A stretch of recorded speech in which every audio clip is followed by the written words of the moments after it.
Okay, good morning. I hope everyone had a wonderful, uplifting, transcendent Simchas Torah, Shmini Atzeres, Hoshana Rabbah, Sukkot, all the holidays of this past month, beginning with Rosh Hashanah, Yom Kippur, and everything in between, over and under. And being that we haven't yet determined what will be the next so-called mountain that we shall climb in Chassidus, and it's this interesting transition period here as we go from the Yom Tovim. Literally on Wednesday, yesterday was the day after Simchas Torah, into Shabbos Bereshis, to Shabbos, and then to the New Year, leading into the month of Cheshvan. So I thought I'd talk about that, and hopefully within the next few days we'll determine what our regular new schedule will be. Being that this Ayin Beis class, it's called Ayin Beis because for the last good 13, 14 years, I should say, we've been learning Ayin Beis, and we've come to this conclusion. One of the options, obviously, is to go back to Ayin Beis again. Some of you suggested and go to Samach Vav. There's different options. We'll discuss that more, maybe at the end of this class, or maybe on Sunday, maybe more appropriate. But bottom line is this: we also are celebrating, even though it's a celebration we preferred not to have had in the first place, but under the circumstances, we're celebrating the release of the living hostages, the 20 final living hostages, which were released on Hoshana Rabbah. Some of you may have seen my video on that. Hoshana Rabbah means the great salvation, the great deliverance. Hoshana from the word Heshia, like Yeshua, and Rabbah is great. And just on that day, literally a day before the second yahrzeit of the over 1,200 people who were barbarically murdered, Shmini Atzeres, 2 years ago, what everyone calls October 7th, 2023. By us, it's Shmini Atzeres, Tafshin Pei Daled. And so there's the mixed feelings of both. Obviously, when Pidyon Shvuyim, when any captives, any hostages are released, it's always a great simcha for them, for their families, for all of Klal Yisrael, and for the entire world. And yet, there were quite a few that were not returned, and quite a few that were killed, in addition to the 1,200 plus men, women, and children who were so atrociously murdered on that day. But we Jews have become accustomed, unfortunately, to balance both simcha, great simcha, as well as great challenge. And on the contrary, we see the challenges as ultimately a springboard for even deeper simcha. So may it be a year of only revealed joy and revealed nachas and revealed good for each one of us and for all Jews everywhere and for all people everywhere. And may we finally merit to Mashiach's coming, where there'll be the eradication, Ruach HaTuma Avim Min Haaretz, the spirit of evil and of toxicity and of negativity and negative energy will be completely eliminated, and we will only have Achtei V'Chesed, only goodness and kindness. So may that be immediate. So each one of us celebrated in our own way. I was, as you know, in California, just returned late last night, and communities are celebrating, as I said, but at the same time, we know that it's not over yet. Let's put it that way. Our dire hope is that just as the Abraham Accords created peace with the Emirates, that there should be peace across the entire region, which is also part of the prophecies. And actually in Sukkot, it talks about when we say the Shivim, we bring the offerings of the 70 bulls, the 70 Purim, which correspond to the 70 nations. Part of our prayers is to reach a place where all the nations of the world unite under one God.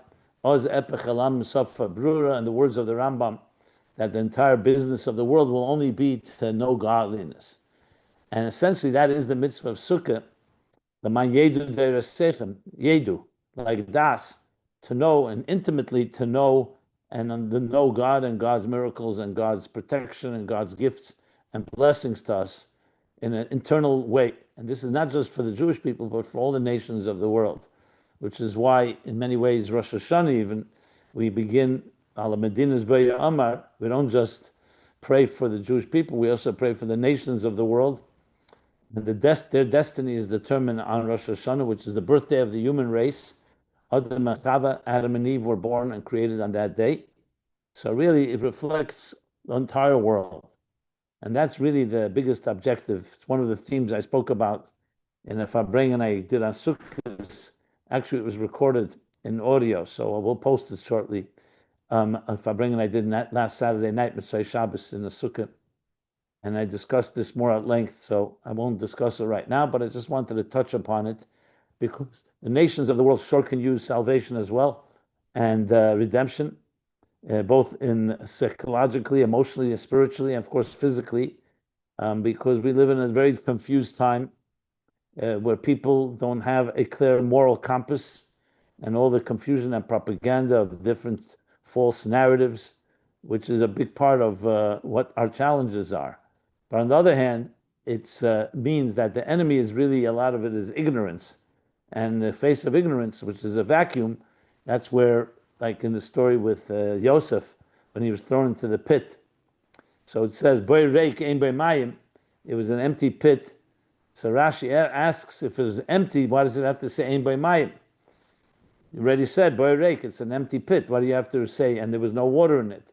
It says there was no water in it, but there were vipers and scorpions, snakes and vipers, or snakes and scorpions. The choshim akravim yeshbay. So there were all kinds of different unfortunate, destructive creatures in that pit. It wasn't an empty pit. It was empty without any goods, but that vacuum, and that's what we learn from that verse, in that vacuum comes all kinds of negative things. So our challenge mostly is the vacuum that exists. And unfortunately, vacuums create problems, because when there's a vacuum, it needs, the nature abhors a vacuum, and so does the human psyche. When a person is bored but doesn't have what to do, that's usually not a good sign. That's usually going to be a situation that the person becomes very vulnerable and very impressionable to something to fill the void. When you're very thirsty and very hungry, it's not just a neutral situation. And that I find this to be one of the biggest problems that we have today. Now, that doesn't mean that it's just a vacuum. Once the vacuum gets filled with scorpions or nechoshim v'akravim, you can translate snakes also and rodents, however you translate akriv. But the bottom line is, once they do exist, now you have to contend with that. And that's what Yosef contended with.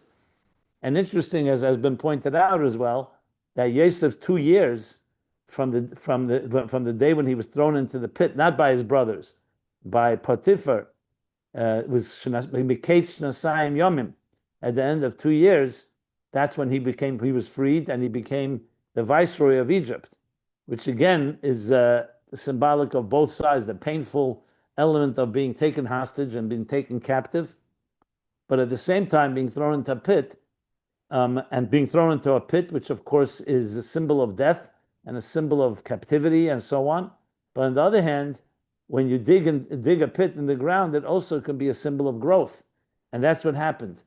From being a slave, Yosef became second in power, second in command, that turned Egypt into a superpower. So may the same thing happen now in the challenges that we face, that we faced in the last 2 years. And now with the release of the hostages, may that also turn into a catalyst for tremendous growth. Amen. Yeah. Could I just add Amen. something? Rabbi, I saw one of the hostages, and he was talking to the eunuch in Israel, and he was saying that his father was comforted by saying that the eunuch saying that Joseph, he was saying that just the same way Joseph was returned to Yaakov, that it would happen with his son, and then it was just incredible, because the hostage basically said, I forget his name, that this was one of the stories they gave him from the Quran. that he was reading while he was in captivity. So it was like they were all on the same page at the same time. I mean, kind of credible. As I pointed out as well, that the fact is they did choose Shmini Atzeres of all days to do these atrocious acts, and Hishtan Rabbi to release the hostages, and now it's 2 years later. So there's a lot to be learned from this. It reminds me, which is what I want to share, continue to share. I remember a very powerful Sikha talk that the Rebbe delivered in it was Tafshin Nun. It was the year 1989. This time, it was a little later this time, at the end of the month of Tishrei, which we're approaching next week, we go into the month of Cheshvan. So this Shabbos, we bless the month of Cheshvan. And the Rebbe asked a very interesting question. And the question was, Tishrei, we know, is Meruba b'moyedes. That's what the Medrash says. It's filled with holidays. There's no month in the year that has as many holidays as Tishrei. You have the 2 days of Rosh Hashanah, the 10 days of Tshuva, concluding with Yom Kippur, the holiest day in the year. The 4 days between Yom Kippur and Sukkot are also considered sacred days. Not holidays, but the Jews are busy with mitzvahs, as the Medrash says. Then comes the 7 days of Sukkot, which then conclude with Hoshana Rabbah, Shmini Atzeres, Simchas Torah. By the time Simchas Torah comes, we're already in the 23rd day of Tishrei. And just another week left till the end of this month. That's the month of Tishrei. That's why it's called Chodesh HaShvi. In the Torah, we know the months are not named with the names like Tishrei, Cheshvan, Kislev were names that were added later. Most came from Babylon. It says the Shemesh Sha'olu Imam B'Bavel. In Bavel, they gave these names. In the Torah, the names of the months are by number. Like Nisan is the month of Chodesh HaRishon, the first month, meaning counting from the lunar cycle that begins in Nisan. Iyar is Chodesh HaSheni, Sivan is Chodesh HaShlishi, Tammuz is Chodesh HaRavi, and Tishrei is Chodesh HaShvi, the 7th. So the Medrash says that Shvi comes also from the word muzbah, like v'achalta v'savata, to be sated, to be filled, because it's sated with holidays. That's what it says, muzbah bakel. It's sated and filled with everything, with all the blessings and all the gifts that these holidays bring us. Rosh Hashanah, renewal, and Yom Kippur, forgiveness and sanctity, and Sukkot's joy, and so on. So it's a month that's filled with holidays, to the point that it's like sated. And that's why the entire month we don't say Tachnun, even after the days of the holidays, because the whole month is essentially a holiday month. Comes Cheshvan, and exactly the stark, literally diametric opposite, the stark extreme opposite. There are no holidays in the month of Cheshvan. And the Rebbe actually enumerated then, he went through all the months of the year and said it's the only month in the year, Cheshvan, that doesn't have any holidays. Kislev, you already have the end of Kislev is Chanukah. In Tevis, you have Asar B'Tevis, so even though it's not a holiday, right now it's a fast day, but what says when Mashiach comes, it will be a holiday. And it's considered a Yom Tov, even though right now it's, I said, a fast day. Shvat, you have Chamisha Asar B'Shvat, the 15th of Shvat. I'm not talking about the Chassidic holidays, which of course they also include in that as well. In Adar, you have Purim. In Nisan, you have Pesach. Iyar, you have, in addition to the whole month being, we count the Omer, you have Pesach Sheni, you have Lag BaOmer. Sivan is Shavuos. Tammuz is Shivasar b'Tammuz. Av is Tisha B'Av. And Chamisha Asar B'Av, which is considered a holiday. And Elul, the whole month, as the Alter Rebbe says, gives the example of the king in the field, is a month of Rachamim. Every day is considered to be like a holiday, but because the king is in the field, so it's weekdays, technically speaking. But there's a gili of the 13 attributes of divine compassion. Only Cheshvan, you don't find a holiday.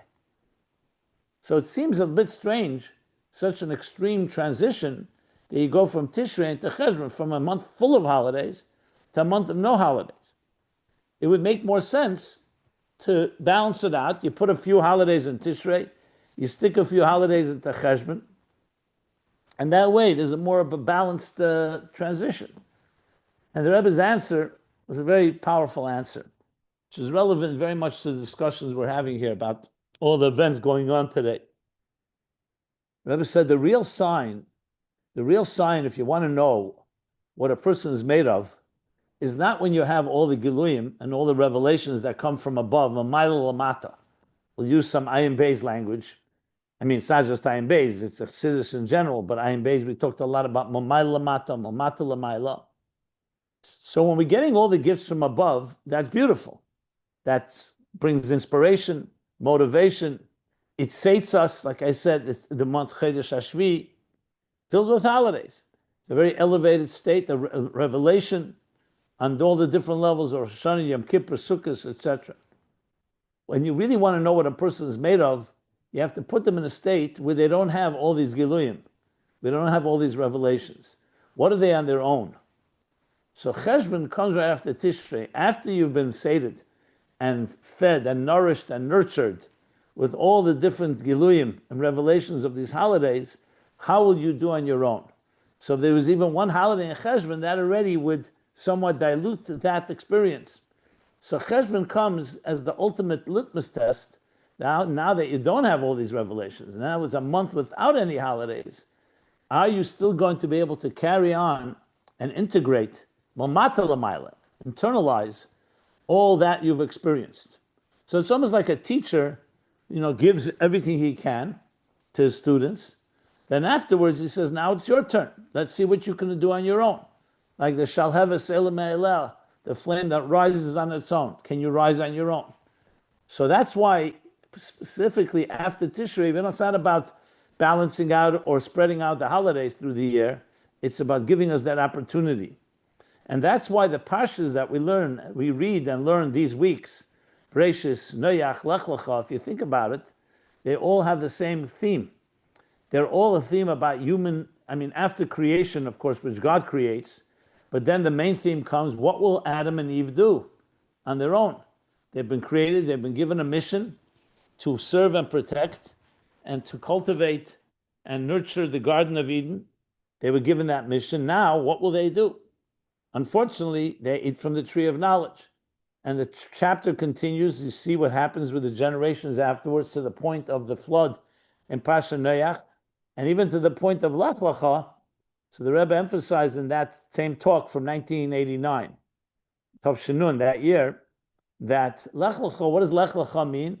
That will be in a few weeks from now. We're reading Bereshis this Shabbos, but then comes Noach, Lech Lecha. Lech Lecha means go on to you, travel. What can you do on your own? In other words, Lech Lecha is the idea of once you leave Tishrei, once you leave the higher consciousness state of Tishrei, how will you behave when you're on your own feet? And that's the real purpose of existence, as we know. Nesava Kadosh Baruch Hu, God desired to have a home in this lowest of worlds. What does lowest mean? Lowest means you don't have revelation. That's what it means. In Atzil... Second.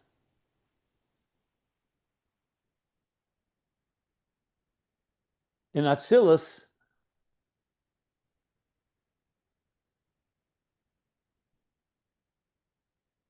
sorry about that. In Atzilus, you have divine revelation, even in Bria, Yitzir Asiyah. But in the lowest of worlds, Tachton Shein Tachton L'Matamenu, it's exactly the same idea like Cheshvan. So in the months of the year, Tishrei is more like an Atzilus Dika month. It's a month of divine revelation.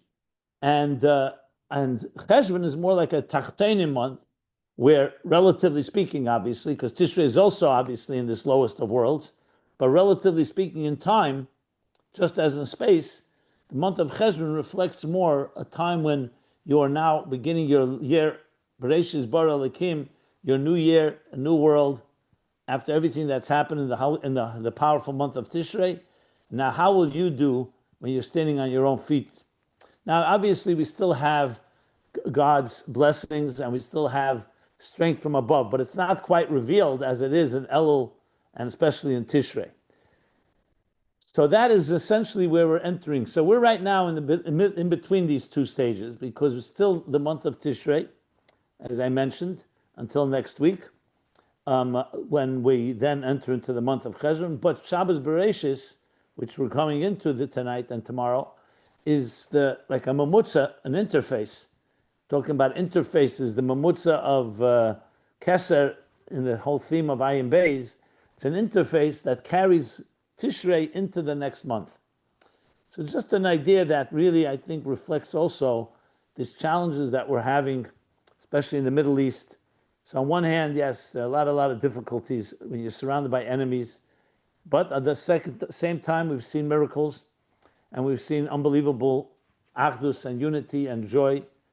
I was not there, but I heard from people in Israel, celebration that began on Hoshana Rabbah when the 20 hostages were released was unparalleled in all circles, just a certain joy, because also it comes after all the anguish, and which has not gone away, but at the same time, as I said, we try to balance both of them. And ultimately, we have to see these last 2 years, and in general, the challenges that the Jewish people face in Israel especially, as ultimately catalyst for growth, because that's really what it comes down to.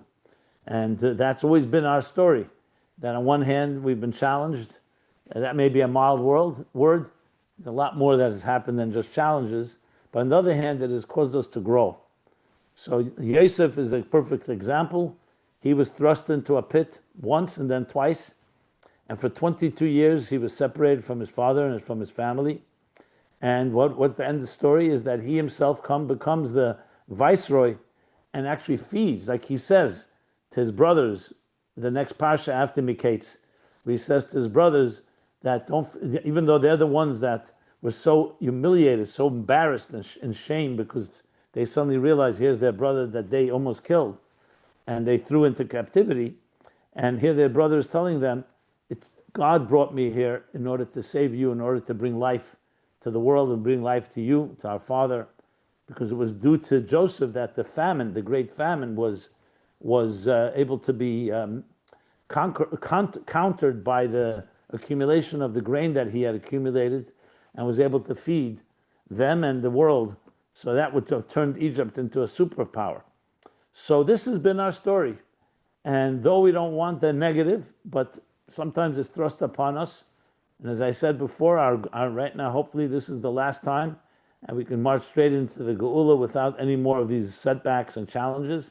But if they are existent, we learn to turn them into something far greater.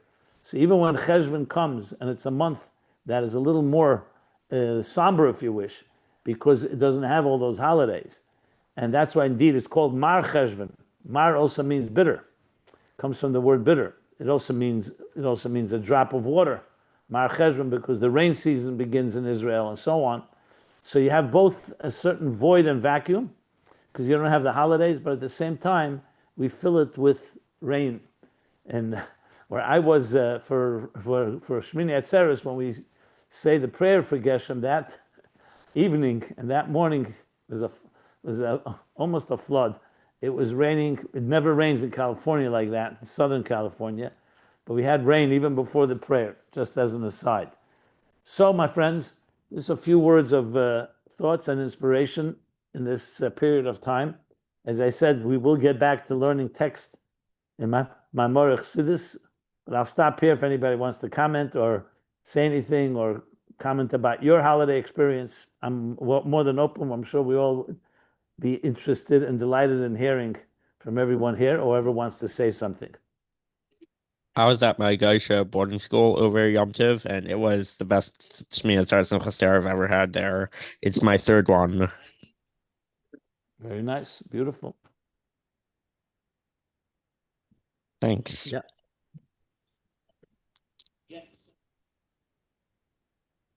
Rabbi, Okay. you mentioned that the month is going to be called Mar Cheshvan, but the word Mar in Aramaic can also mean a master, and in some places, Mashiach is referred to as a master. So perhaps in alignment with what you said earlier, it's our work in Cheshvan, the work that we do from below without the extra revelations of Tishrei, that's going to be what finally brings Mashiach over the finish line. That's my thought. Okay, thank you. That's good. Good thought. Appreciate that. Anybody else? Okay. So let me share with you an interesting episode that happened that I led a farbrengen, as I said, Sukkot, last Saturday night, last Mitzvah Shabbos. So I got to the farbrengen. The farbrengen was in Hancock Park. It's in Los Angeles, here, an area in Los Angeles. But I had to go from my daughter's home. She lives in Redondo Beach, a half hour away, 40 minutes. Anyway, so I got into an Uber or a Lyft. I don't remember which one it was. And interesting thing happened. So I get into the car, I hear the radio is on. And the driver listening to the radio was listening to a show about, it was a Christian station, where they were talking about the resurrection of Jesus, of Yoshkin.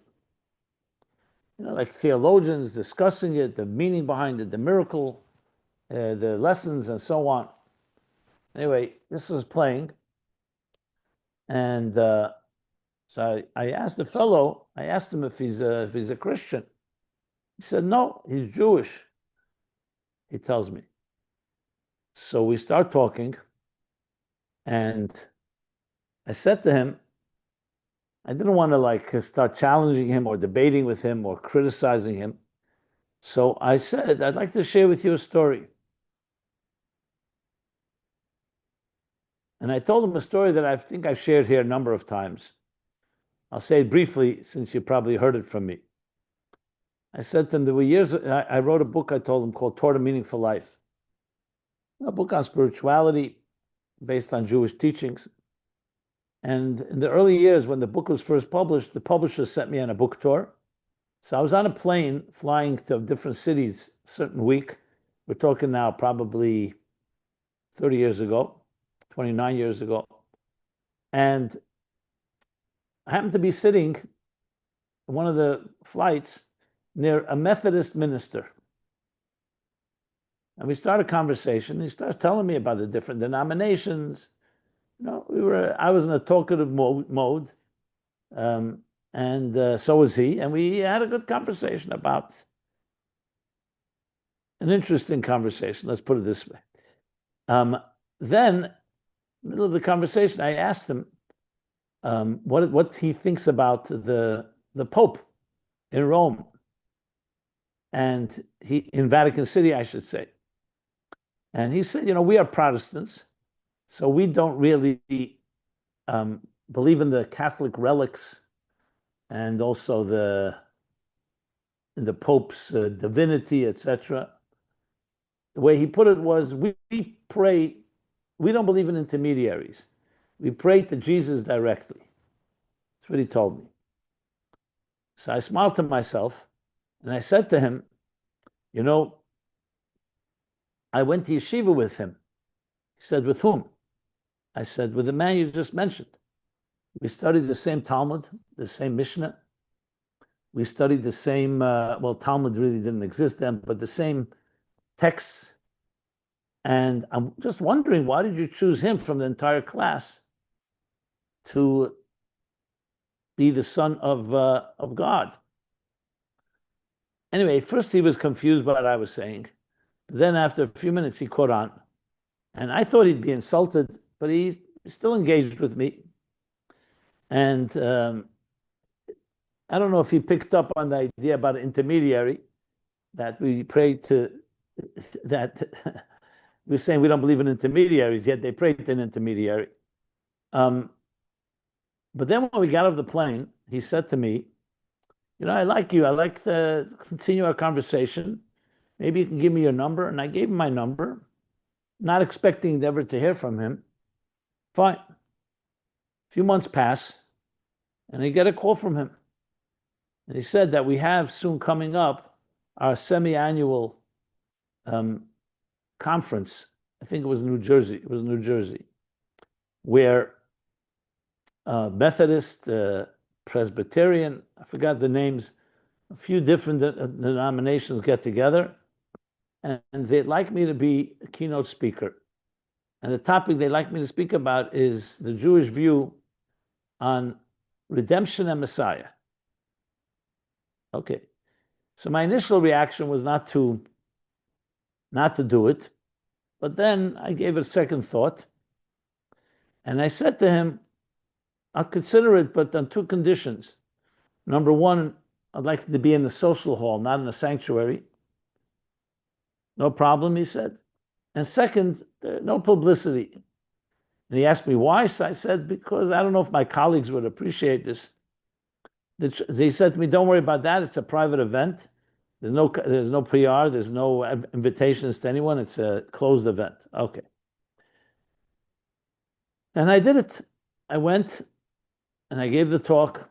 They didn't tell me what to say. It was completely at my, whatever I wanted to say, I could say.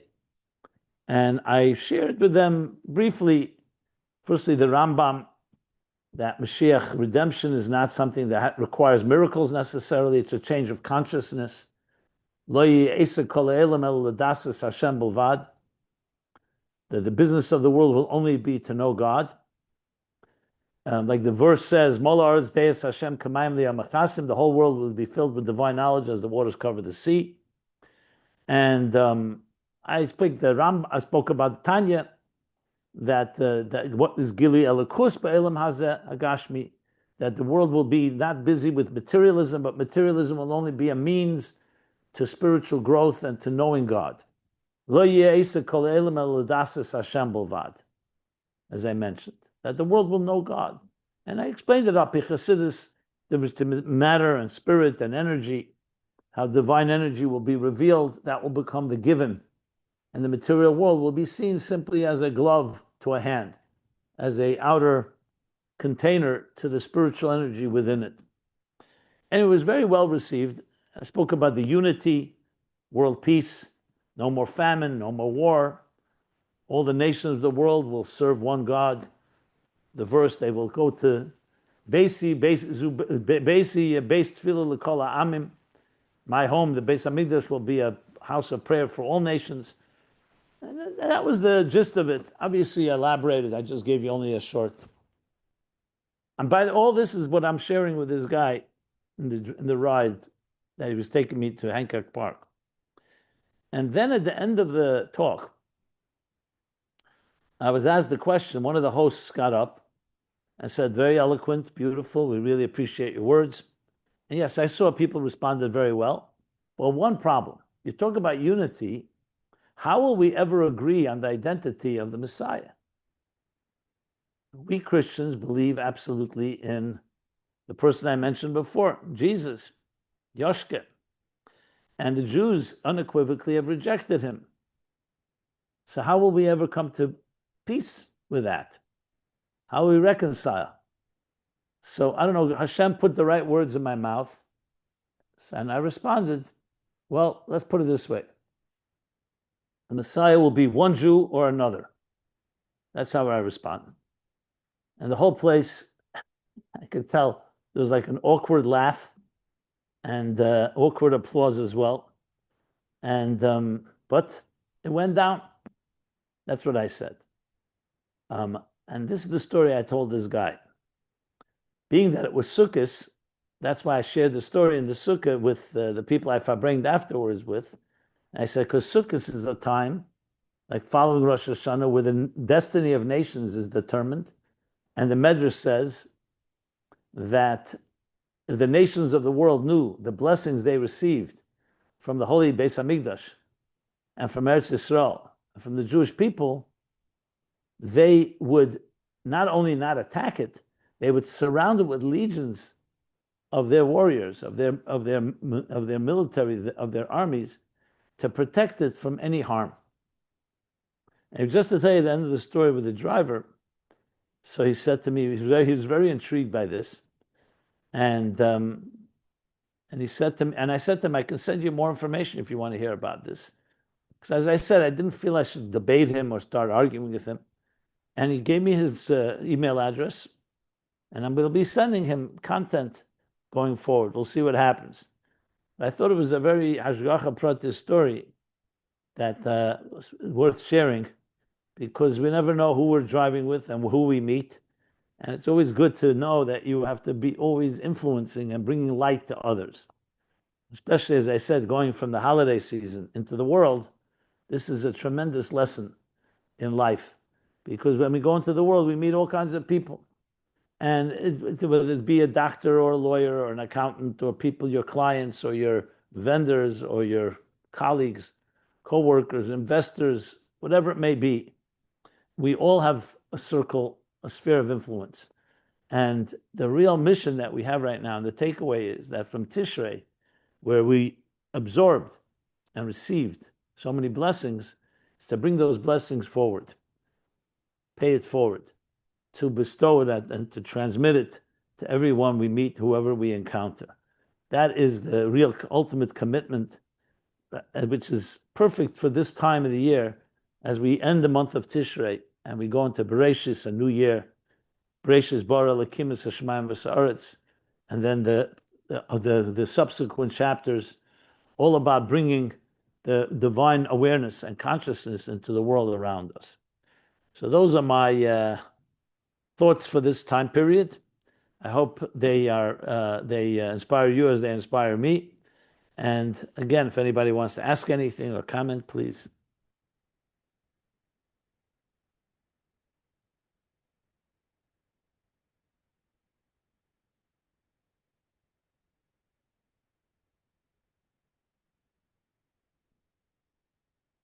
Okay.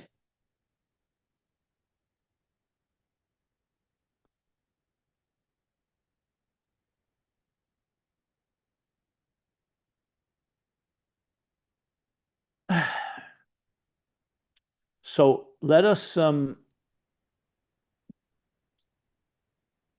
someone wants to say something, I'm going to end the. Rabbi go Jacobs, ahead. I joined the class just a little bit late, but I wasn't sure.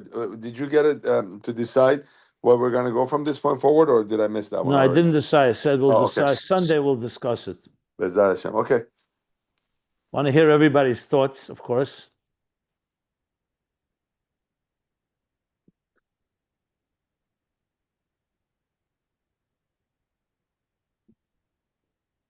So I'm gonna now end the call.